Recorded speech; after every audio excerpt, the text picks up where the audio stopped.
everyone and welcome back to my channel. And if this is your first time here, then hi, my name is Lauren. And on my channel, we mostly talk about anything luxury, but we also discuss lifestyle and beauty. So if you're interested in any of these topics, please consider subscribing to my channel and we'll get started with the video.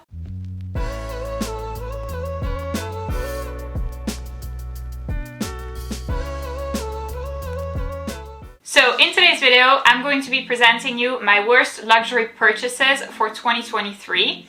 I've already done my best luxury purchases for 2023. If you haven't seen that video, by the way, I will go ahead and leave it in the little information link over here for you to see it. These have been basically my worst choices. I'm quite ashamed of them. So if you're curious to see what these are, then please keep on watching. So the first luxury purchase that I have made in 2023 and which did not work for me is a Louis Vuitton pochette métisse, and I had gotten mine in monogram, and this bag really did not work for me whatsoever, and I actually returned it. So I did a special video on the subject of why I returned this particular handbag. So if you're interested in seeing that video, then I will go ahead and leave it in the little information link over here for you to see it. So that goes in detail and in depth about why this bag was really not a good choice for me. So basically what ended up happening is I was looking for a casual bag, an everyday bag that was a crossbody option. And so this bag seemed perfect for that. It seemed quite carefree. The strap was adjustable, so it was going to be long enough for me. I was also looking for a crossbody bag that would work for both summer and winter. And I feel like the Louis Vuitton monogram is really perfect for that.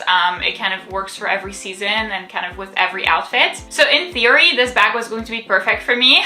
But then what ended up happening was that I didn't really think about, number one, there were some quality issues with the bag that I wasn't very happy with. But then again, you know, I could have returned it, gotten a new one, or gotten a couple of other ones to see. But really the main thing that I hadn't thought about was the closure system was really not practical. And so for a crossbody bag and for an everyday bag, I feel like you need something that you can quickly close and that you can, you know, quickly open and put stuff in and out. That really wasn't the case. And then I think that another thing was I didn't really like the school bag look of this particular purse when I saw it and when I tried it on for the first time. This was something that I had ordered online, and I would advise to not do that. Definitely go try it on in the store, even if it takes like 2 hours out of your day. The entire process to return this bag was like more painful than 2 hours. So I would say definitely try a bag in store if at all possible. My next worst luxury purchase of 2023 is actually an item that I purchased specifically to resell, and it didn't quite work as planned. So this item is a watch from Cartier. It's called Must de Cartier watch. I will leave a picture right here because I no longer have this watch. But basically, I found it for sale for like an incredible price. And I had told myself that I was going to be able to resell it for like a lot more money than I had paid. It wasn't really a watch that I was super interested in, you know, getting and keeping for myself. It's not really my style. I feel like I'm not that much into like the vintage look. I like things that are a little bit newer. Additionally, the leather bracelet is not really for me. It's not suited for my lifestyle. I tend to wash my hands like a million times a day, and so for that, like a stainless steel watch, like a Rolex, is really perfect. So yeah, it just wasn't really for me, but I had intended to resell it for a lot more money, and like it was very difficult to sell this watch. Something that I hadn't foreseen. I'm not sure if it's because it's this specific model or it's because it's a time of year thing. So basically I did sell it, but I only made like $300 off of it, and I was anticipating a much bigger margin than that.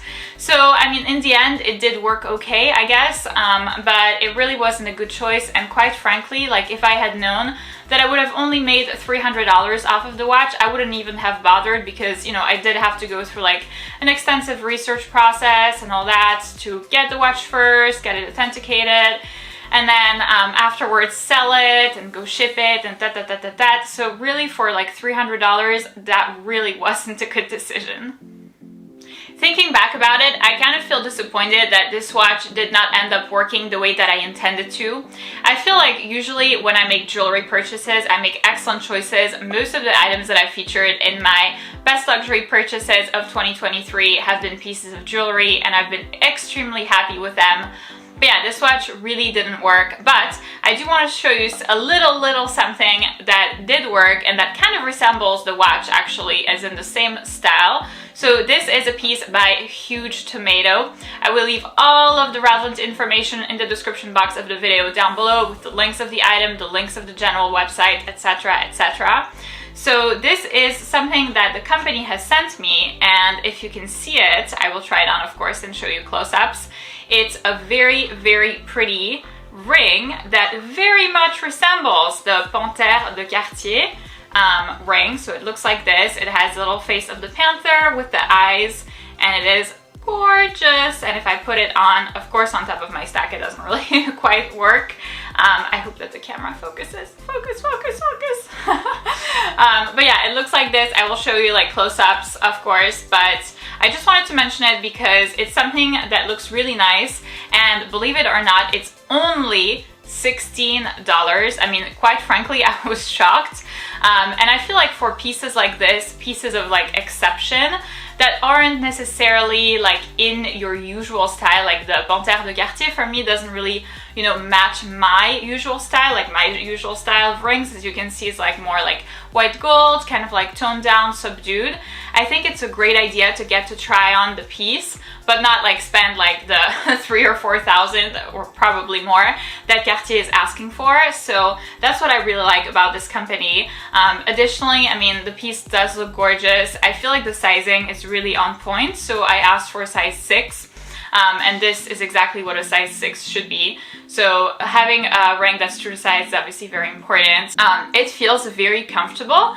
Quite frankly, I did try on in store the Panthère de Cartier one, and it felt a little bit less comfortable than this one. This one feels really nice. So that's one of the great things about this ring. But again, by the way, if you're interested about the company or the ring or any other pieces that they may carry, I will leave all of the relevant information in the description box of the video.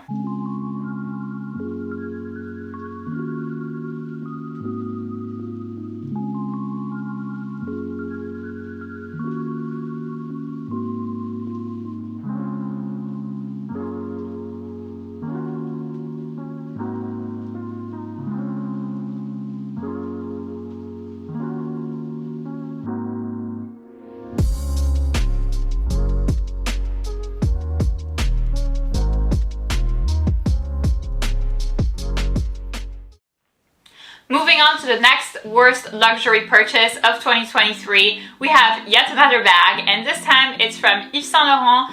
It's the Yves Saint Laurent Kate bag, and I got it in size small and black. Again, I returned it, but I will include a picture here. So this bag was, all in all, a terrible idea. Frankly, I don't really know what I was thinking, or I know what I was thinking, but I don't understand how I could have possibly thought that this would work out. So what ended up happening is this is actually a bag that I have in size medium, and I have it in my collection. This was a bag that I got a really long time ago, kind of when I first started to build my designer bag collection. And ever since I got Chanel bags, a lot of them, I've been neglecting this bag. Like, I don't think that I have taken it out at all, like this past like couple of years. So it's just been sitting in my closet, and I was trying to find a way to somehow make it work, and I thought, obviously mistakenly, that if I were just to get the smaller version of the bag, so the size small instead of the size medium, then I would use it more, especially as an evening bag. So the problem of the medium size is that it is not really evening bag, and mostly it's actually not a crossbody bag. So if I use it as a crossbody, it just comes like right here, like below the boob, and it's just like not very good. I don't really feel like it's an attractive look for me. It just makes me look like super duper tall, and I don't think that I need like anything to emphasize my height. So this bag just doesn't really work for me, and I thought that if I were to get the smaller version, which has like a longer chain, then, you know, I would be able to wear it as a crossbody, and I was.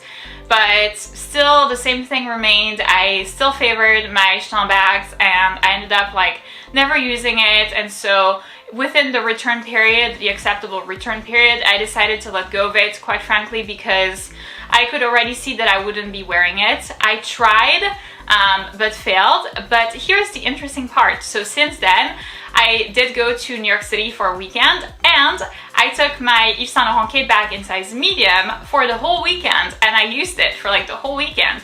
I used it for like during the day, and then I had like an evening kind of like ball event, whatever, and I wore it for that event as kind of a clutch, and this actually worked out really nicely, so I was very, very pleased. So the small one didn't work, but at least it made me realize that I wasn't quite ready to let go of the size medium.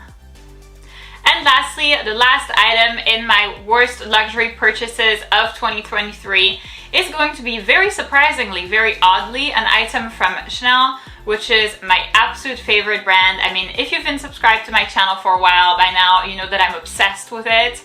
I love this brand so much. It's my go-to for basically everything and anything, like whether I'm looking for handbags, shoes, accessories, like whatever, this will definitely be my go-to. And so what ended up happening was I bought a pair of sunglasses from them. Again, I returned them, so I will leave a picture here if I can still find the model. I hope that I can. And I loved the look of them. They look just a little bitchy, which was like perfect. I just really loved the way that they looked. I love that it was like cat eye, but not too much, like very, yeah, a little bit bitchy, but also not too much, still very classy.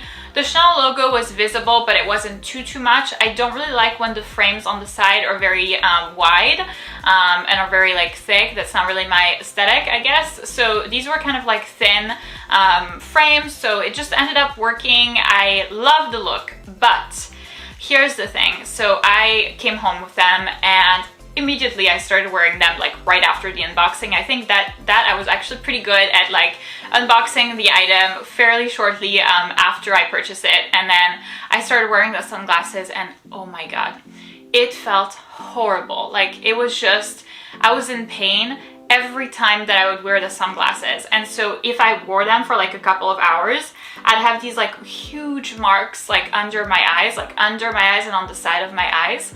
And you know, it was very uncomfortable to wear them. It just felt so unpleasant. I couldn't wear them with makeup because they would damage the makeup. I couldn't wear them on like my bare skin because it would appear like super red. Like it felt like irritated. So I, you know, kind of like decided that it wouldn't work for me. I was so sad though. You know, I went to my SA, and I think we had actually passed the return period, but you know, I know her very well and I buy things from her quite a bit, so I kind of took my courage and told her, look, like it's not working for me. I can't do this. It's hurting me. It's not working, blah blah blah. And so she actually took them back and issued like a store credit for them. But I was so disappointed because I love the aesthetic, I love the look of them. And then while I was there to return them, I tried on a couple of other sunglasses from Chanel, and nothing seemed to work. I still had these like huge, like uncomfortable spots near my eyes, and yeah, it just wasn't working for me. So I kind of went back to my like basic Balmain sunglasses, like the cheap $100 ones that I bought from like Saks Off Fifth. But they're the ones that are comfortable, that work for me. So I will still be on the lookout for like a fancy pair of sunglasses. I would really like to have a fancy pair of sunglasses, but unfortunately the Chanel ones did not work for me. So that's it for this video, guys. Thank you so much for watching. I hope that this video was informational for you in case you were looking at acquiring any of the items that I have mentioned in this video.